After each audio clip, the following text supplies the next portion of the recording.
حبیب ضعیف العمر تھا، ضعیف العقیدہ نہیں تھا۔ بسم اللہ سر۔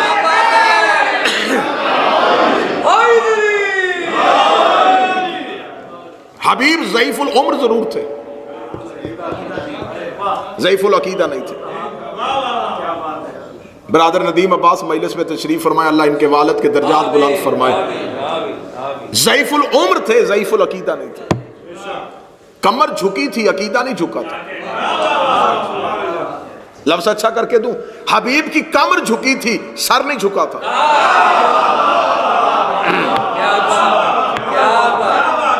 کمر میں خم تھا، نظریے میں خم نہیں تھا۔ کون تھا حبیب؟ جناب مظاہر کا بیٹا۔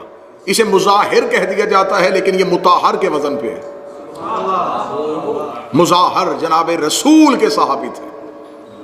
جناب رسالت مآب سے حبیب کے والد بہت پیار کرتے تھے، رسول کی صحبت میں رہتے تھے، بنی اسد کے بزرگوں میں ان کا شمار ہوتا تھا۔ کوفے کی قدیم آبادیوں میں سے بنی اسد آباد تھے۔ جناب مظاہر مدینہ کے رہنے والے تھے، رسول سے محبت کیا کرتے تھے۔ جناب مظاہر کے ہاں اللہ نے ایک بیٹا دیا۔ رسالت مآب کی بارگاہ میں عرض فرمایا، یا رسول اللہ، اللہ نے مجھے بیٹا دیا ہے، میں چاہتا ہوں کہ نام آپ تجویز کریں۔ جس وقت مظاہر رسول سے پوچھنے کے لیے آیا، رسول کی گود میں حسین بیٹھے تھے۔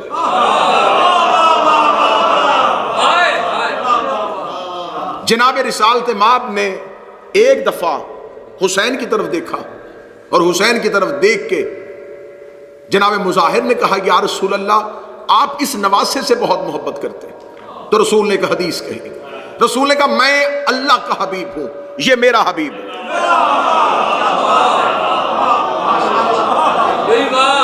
میں حبیب پروردگار ہوں اور یہ میرا حبیب ہے۔ مظاہر نے کہا، پھر اچھا نہیں کہ میں اپنے بچے کا نام حبیب ہی رکھوں تاکہ وہ اس کا حبیب بنے؟ جناب حبیب کے والد نے ایک دفعہ رسالت مآب کی، اب یہ پوری تاریخ ہے جو میں مختلف کتابوں سے نقل کر کے آپ تک پہنچانے لگا۔ جناب حبیب کے والد نے ایک دفعہ رسول کی دعوت کی کہ یا رسول اللہ، آپ کھانا میرے گھر کھائیں، لیکن جب آپ کھانے کے لیے آئیں تو مہربانی فرمائیے گا شہزادوں کو ضرور ساتھ لیں، حسنین کریمین کو ساتھ۔ شاید ممبر کی تاریخ میں پہلی بار یہ یوں حقائق آپ کے سامنے پڑھے جائیں، لیکن آپ کا تجسس مجھے وارے میں ہے، شک وارے میں نہیں ہے۔ تجسس میں آپ جا سکتے ہیں لیکن اس یقین اور اعتماد کے ساتھ سنا کریں۔ میں روزانہ کہتا ہوں کہ بعض احبابوں کے ذہن میں یہ خیال آتا ہے، پتہ نہیں یہ کہاں سے پڑھ دیا، یہ کہاں سے پڑھ دیا۔ آپ کوئی بات نئی بار سنیں، پہلی بار سنیں تو اس کا مطلب یہ نہیں ہے کہ یہ پہلی بار ہوئی ہے۔ بعض لوگوں کے ذہن میں یہ خیال آتا ہے جی ہم نے پہلے نہیں سنا، تو سرکار میرا مقصد آپ نہیں ہے کہ آپ نے یہ پہلی بار کیوں سنا ہے۔ یہ ممبر جو ہے یہ ذمہ داران کے لیے ہے، ہمیں خبر ہے یہ حسین کی اوپن کچہری ہے، تو یہاں پر آنے سے پہلے بار حوالوں کو ازبر کرتے ہیں کہ ممبر سے کوئی ایک غیر ذمہ دار لفظ نہ آ جائے، کیونکہ صرف آپ ہی نہیں دیکھ رہے، ان مجالس کو بار بار پوری دنیا میں دیکھا جائے گا۔ اور میں مولا حسین کا جتنا بھی شکر ادا کروں وہ کم ہے کہ مجھے وہ بھی سنتے ہیں جو کسی کو نہیں سنتے۔ تو لہٰذا آپ حوالوں کی ذمہ داری میرے اوپر رہنے دیں، اور آپ وقتی طور پہ جب مجلس میں بیٹھے تو پوچھنا آپ کا حق ہے، شک آپ کا حق نہیں ہے۔ تو اب جناب مظاہر نے کہا کہ حسنین کو ساتھ لے کے آئیے، رسالت مآب شہزادوں کو ساتھ لے کے تھے۔ حبیب بچپن میں تھے، حبیب کو پتا چلا کہ آج حسین میرے گھر آ رہے ہیں۔ یہ حبیب کا بھی بچپن ہے اور حسین کا بھی بچپن ہے۔ حدیث کی کتابوں میں ہے، رجال کشی نے لکھا کہ رسول ایک دفعہ مدینے کے بازار سے گزر رہے تھے اور جناب حسین کریم بادشاہ مدینے کے بازار میں تھے۔ رسول نے دیکھا کہ چھوٹا سا بچہ جو حسین کے پیچھے پیچھے اور حسین کے پاؤں سے مٹی اٹھاتا ہے اور اپنی آنکھوں کو لگاتا ہے۔ رسالت مآب نے وہیں زمین پہ بیٹھ کے اس بچے کو اپنی گود میں بٹھایا اور اس کی پیشانی کو چوم کے کہا، مجھے اس سے اتنی محبت ہے جیسے حسین سے۔ یہ حبیب ہے۔ اب یہ حبیب کے بچپن میں حسین سے محبت نہیں تھی، عشق تھا حسین۔ جس سے عشق ہو پتہ چلے کہ آج وہ آ رہا ہے. جناب حبیب باہر بار بار چھت پہ جاتے پھر سے ان پہ، چھت پہ جاتے پھر سے، چھت پہ جا کے بے چینی سے حسین کا انتظار کر رہے تھے. یہ کتاب کہتی ہے چھت سے حبیب گر گئے، زمین پر گر کے مر گئے. حبیب مر چکے تھے. مظاہر کو خبر ہوئی کہ بیٹا مر گیا ہے. بیٹے کی لاش اٹھائی اور کمرے میں رکھی، دروازہ بند کر کے تالا لگایا. حبیب کی ماں سے کہنے لگا میرے گھر سے رونے کی آواز نہ آئے. علامہ مامکانی نے رجال کشی میں اور اس کے علاوہ دیگر جتنی حبیب پہ کتب لکھی انہوں نے واقعے کو ضرور کوٹ کیا. فرمایا کہ میرے گھر سے رونے کی آواز نہ آئے، ایسا نہ ہو کہ رونے کی آواز سن کے رسول دعوت چھوڑ دے. کیسی ماں تھی، کیسا باپ تھا، بیٹے کی لاش کمرے میں اور ماں کھانا بنا رہی اور باپ دسترخوان میں. رسالت میں آپ دسترخوان میں آ کے بیٹھے، دائیں حسن بیٹھے بائیں حسین بیٹھے. جب کھانا لگ گیا تو حبیب کے والد نے رسول سے کہا بسم اللہ شروع کریں. رسول نے فرمایا حبیب کہاں ہے؟ فرمایا یا رسول اللہ آپ کھانا شروع کریں، حبیب باہر بازار میں ہوگا. اب رسالت مآب کا انتظار مظاہر کر رہے تھے کہ رسول شروع کرے تو ہم شروع کریں. رسول نے حسین سے کہا حسین شروع کیجیے. امام حسین علیہ السلام نے یوں دسترخوان کی طرف دیکھا اور مظاہر کی طرف دیکھا، جب تک حبیب آئے گا نہیں میں کھاؤں گا نہیں. اب یہ سمجھ کے جملہ سنیے گا، یہ جملہ ایک شہزادہ نہیں بول رہا، کون کا مالک بول رہا. جب تک آئے گا نہیں، جب تک نہیں آئے گا میں نہیں. اتنا کہنا تھا. یہ حبیب کے باپ نے کہا سچ سننا چاہے تو بھی سنیے، ابھی تھوڑی دیر پہلے چھت سے گر کے دنیا سے جا چکا ہے. رسول نے فرمایا بتایا کیوں نہیں؟ فرمایا اس لیے کہ کہیں آپ میرے گھر کی دعوت نہ چھوڑ دیں. رسالت مآب نے فرمایا حبیب کی لاش کہاں ہے؟ فرمایا کمرے میں. رسول نے فرمایا کمرہ کھولا جائے.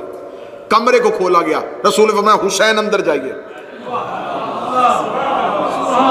حسین اندر گئے اور حسین نے جا کے حبیب میں تم سے ملنے آیا اور تو چلا گیا. اتنا کہنا تھا حبیب السلام علیکہ یا حسین ابن علی کہ حبیب کے پاس دو زندگیاں ہیں، ایک اللہ نے دی تھی،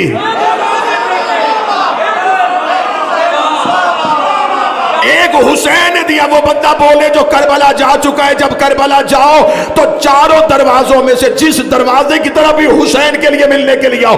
تو آداب زیارت میں ہے کہ جاتے ہوئے زری سے الٹے قدم جایا جاتا ہے.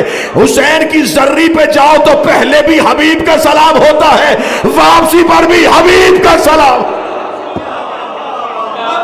دو بار زندہ کیا.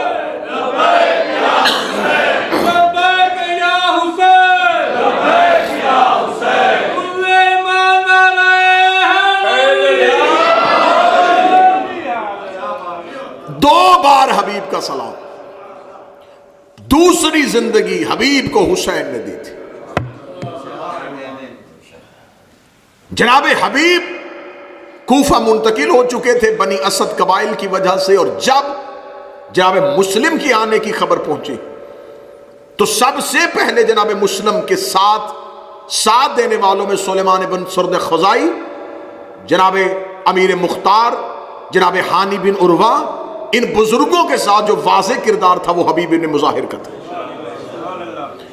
لیکن جب جناب ہانی کے گھر جناب مسلم کو مہمان بنا کے ٹھہرا دیا گیا تو جو کوفہ سے باہر نکل کے دیگر قبائل سے مسلم کی بیعت لینے کے لیے گئے تھے وہ دو سردار تھے، ایک مسلم بن اوسجا اور ایک حبیب ابن مظاہر. ان دونوں کو بھیجا گیا تھا کوفے سے باہر. جناب مسلم بن اوسجا کے لیے جناب مسلم بن عقیل نے کہا تھا کہ جس نے مسلم بن اوسجا کے ہاتھ پہ بیعت کی وہ سمجھے اس نے مسلم کی بیعت کی، جس نے مسلم کی بیعت کی اس نے حسین کی بیعت کی، جس نے حسین کی بیعت کی اس نے اللہ کی بیعت کی. جناب حبیب ابن مظاہر وقت شہادت مسلم بن عقیل کوفہ سے باہر تھے. جناب مسلم شہید ہو گئے. اب جناب حبیب کا کردار تاریخ بتاتی ہے کہ جناب حبیب اب کوفہ میں آئے اور کوفہ میں آ کے حسین ابن علی تک پہنچنے والے لشکر اور ان ٹولیوں کی سربراہی کرنی شروع کر دی۔ خبر پہنچی کہ حسین ابن علی مکہ سے نکل چکے۔ مکہ سے نکل کے پہلی منزل پہ آ کے حسین ابن علی نے ایک قاصد کو کوفہ کی طرف روانہ کیا، اور جو خط تھا اس خط کا عنوان، اس کا میں کیا حوالہ دوں، کتنی کتابوں کے نام لوں، میں ایک ہی حوالہ مستند دے دیتا ہوں۔ آج بھی کربلا میں حبیب کی قبر کے اوپر حسین کا وہ خط لکھا ہوا ہے۔ اب آپ مجھے بتائیے کہ مجھے کتاب کا صفحہ بتانا ضروری تھا؟ یہ حبیب کی قبر کا کتبہ جو ہے اس کے اوپر آج بھی حسین کا خط لکھا ہوا ہے۔ اس خط کے اوپر لکھا من حسین ابن علی الی رجل فقیہ حبیب ابن مظاہر، حسین ابن علی کی طرف سے ایک رجل فقیہ حبیب ابن مظاہر کی طرف۔ ان پڑھ کسی کو مولوی کہے تو اور ہے،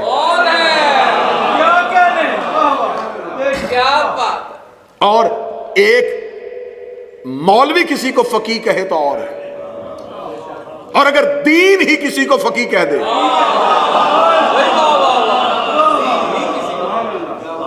فقیہ کہتے ہیں جسے دین کی سوجھ بوجھ ہو، دین کے ارکان کے بارے میں جانتا ہوں۔ اور یہ کہہ کون رہا ہے؟ حسین۔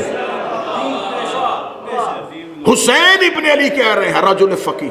اب میں بتاؤں گا یہ رجل فقیہ کیسے صادر آیا تھا۔ جناب حبیب کو حسین ابن علی کا خط پہنچا۔ جب حبیب کو خط پہنچا تو حبیب بازار میں خضاب خرید رہے تھے داڑھی پہ لگانے کے لیے۔ قاصد نے آ کے بتایا تم میں سے حبیب کون ہے؟ فرمایا میں ہوں۔ فرمایا خط ہے حسین ابن علی کا۔ فرمایا میرے آقا مکہ میں ہے؟ فرمایا مکہ چھوڑ چکے، پہلی منزل پہ کوفہ آ رہے ہیں۔ کہتے ہیں ارادہ یہی ہے۔ حبیب نے وہیں پہ خضاب زمین پہ پھینکا۔ دکاندار نے کہا حبیب تو نے خضاب خریدا تھا، زمین پہ کیوں پھینک دیا؟ فرمایا اب یہ داڑھی لہو سے تر ہو۔ اب آپ کو بتاؤں کہ حبیب کس منزل پہ فائز تھے، یہ منزل سنیے گا۔ میں اس وقت کا واقعہ پڑھنے لگا ہوں جب ابھی کوئی کربلا کے آثار نہیں تھے، بالکل امن کا زمانہ تھا، اور کوفے میں بنی اسد کی بیٹھک کے باہر حبیب گھوڑے پہ کھڑے تھے۔ یہ آباد کوفہ ہے اور حالات پرامن ہے۔ حبیب گھوڑے پہ بیٹھے ہوئے ہیں جب جناب میسم تمار سامنے سے آئے۔ میسم بھی گھوڑے پہ سوار ہے۔ کہاں؟ کوفے کا چوک، بنی اسد کی بیٹھک، حبیب اپنی سواری پہ، سامنے سے میسم کی سواری ہے۔ میسم کی سواری کا آنا تھا۔ حبیب کہتے میرا سلام ہو اس شجاع ترین جوان پر جس کے سر کے بال گھنگریالے ہیں، اور اسے ان قریب محبت علی میں سولی لٹکایا جائے گا۔ یہ جملہ کون کہہ رہا ہے؟ حبیب کہہ رہے ہیں۔ کس کے لیے کہہ رہے ہیں؟ میسم کے لیے کہہ رہے ہیں۔ حبیب نبی نہیں تھے۔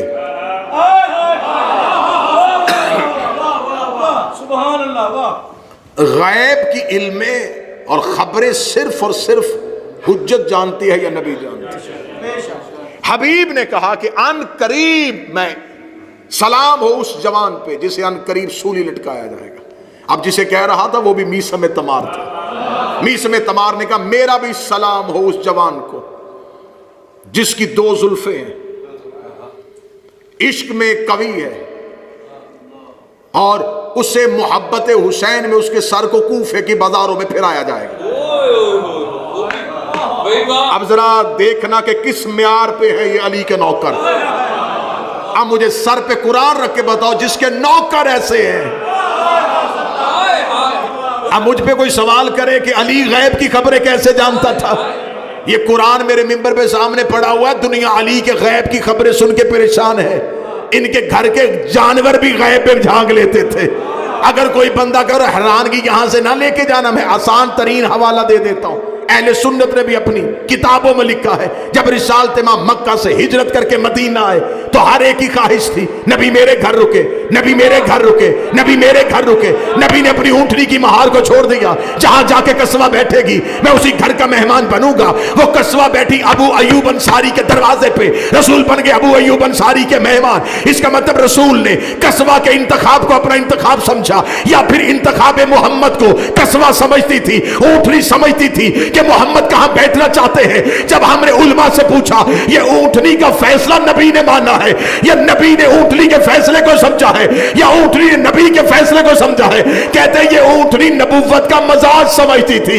ہم نے کہا یہ تو جانور ہے. کہتے بے شک جانور ہے, لیکن اس کے پشت پہ نبی بیٹھا کرتے تھے, نبی بیٹھا کرتے تھے, نبی بیٹھا کرتے تھے. جس اونٹنی پہ نبی بیٹھے وہ غیب جانتی ہے, اور جو نبی کے کاندھوں میں بیٹھتے تھے.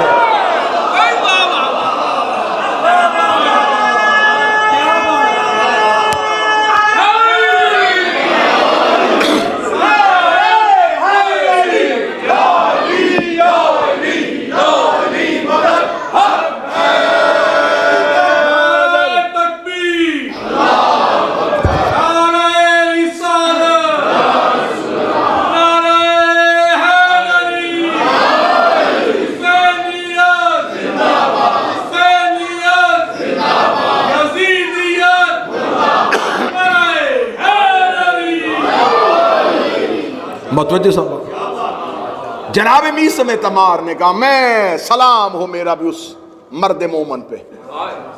اب حبیب بھی میثم کو اس کی موت کے بارے میں بتا رہے ہیں. اس کا مطلب حبیب جانتا تھا کہ میثم نے کب مرنا ہے, اور میثم جانتا تھا کہ حبیب نے کیسے مرنا ہے. یہ علم حبیب اور میثم تک کیسے پہنچا؟ ابھی یہ دونوں نے یوں بات کی اور حبیب کا گھوڑا ادھر گزر گیا, میثم کا ادھر گزر گیا. جو لوگ بنی اسد کے بیٹھے تھے انہوں نے کہا استغفر اللہ, العیاذ باللہ. کیسے ہیں یہ لوگ؟ استغفر اللہ, غیب کی خبریں, کتنے بڑے بڑے دعوے کر کے چلے گئے.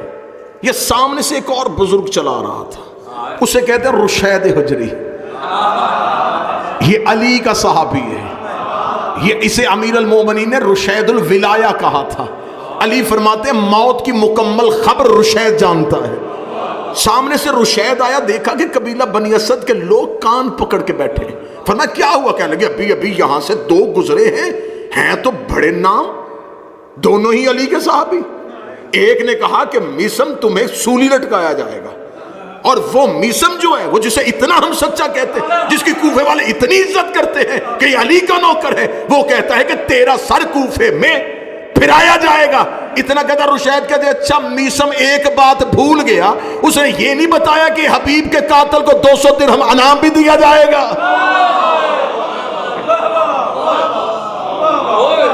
اس نے یہ نہیں بتایا کہ حبیب کے قاتل کو تو 200 درہم انعام میں بھی دیا جائے گا. اس کا مطلب ہے یہ علی کا ہر نوکر سمجھتا تھا کہ جانا کہاں. اب جناب حبیب کو جب خبر پہنچی تو اب حبیب پہنچے ہیں حسین ابن علی کی طرف. خط کے ساتھ بلوائے گئے, رجل فقیہ کہہ کے حبیب کو بلوایا گیا. جناب مسلم بن اوسجا اور جناب سعید بن عبداللہ یہ دونوں ہم رکاب حبیب ہیں, یہ دونوں اکٹھے پہنچتے ہیں. کل میری گفتگو ہو رہی تھی جناب عباس پہ, ایک گوشہ خالی رہ گیا تو وہ پہنچانا بڑا ضروری میں سمجھتا ہوں, اور وہ بڑا غلط العام ہو رہا ہے, اور جو بچے آج کل ریسرچ کر رہے ہیں ان کے لیے وہ بڑا مشکل پیدا کر رہا ہے کہ کربلا میں شمر ملعون نے عاشور میں ابن زیاد کی طرف سے ایک امان نامہ دیا تھا, اور وہ امان نامہ تھا حضرت عباس اور حضرت عباس کے بھائیوں کے لیے. اور اس امان نامے کی وجہ یہ تھی کہ شمر جو ہے اس کا تعلق حضرت عباس کی والدہ کے قبیلے سے تھا. یہ بات اتنی مشہور کی گئی ہے کہ بعض جگہوں پہ باقاعدہ رشتہ معذاللہ ثم معذاللہ لکھ دیا جاتا ہے کہ رشتے کے اعتبار سے ماموں تھا, کیونکہ جناب ام البنین کا جو قبیلہ ہے, جو نسل ہے, جو خاندان ہے, اسی کے ساتھ ہی شمر کا تعلق تھا. پوری ذمہ داری کے ساتھ, مکمل منبر کی خطیبانہ دیانتداری کے ساتھ, شمر کا تعلق بنی کلب سے تھا, عباس مولا کی ماں کا تعلق بنی کلاب سے تھا.